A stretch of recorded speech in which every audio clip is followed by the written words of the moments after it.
আসসালামু আলাইকুম everyone, welcome to my channel Sparkle with Bithi.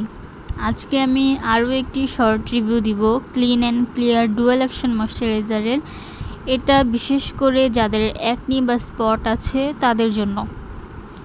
এই ময়শ্চারাইজারটা 100 ml এই ময়শ্চারাইজারটা ক্লেম করে যে এটা পোরস ক্লগ করে না, স্পট দূর করতে সাহায্য করে, স্কিন সফট করে। এই ময়শ্চারাইজারের মধ্যে স্যালিসাইলিক অ্যাসিড আছে যা ব্রণ কমাতে হেল্প করে। এছাড়াও এই ময়শ্চারাইজারে মেন্থল থাকার কারণে স্কিনে দেওয়ার সাথে সাথে একদম ঠান্ডা ফিল হয়। এটা সেন্সিটিভ স্কিনও ইউজ করা যাবে। শীতে ড্রাই স্কিনের জন্য এটা ভালো। এই ময়শ্চারাইজারে লেখা আছে এটা অয়েল ফ্রি, কিন্তু স্কিনে দেওয়ার সাথে সাথে এটা 1 থেকে 1.5 ঘন্টা বা 2 ঘন্টার পরেই স্কিনটা অয়েলি হয়ে যায়। তো এই ছিল আমার আজকের রিভিউ। ভিডিওটি ভালো লাগলে লাইক, কমেন্ট অ্যান্ড শেয়ার করবেন অ্যান্ড সাবস্ক্রাইব করে পাশে থাকবেন। Thank you.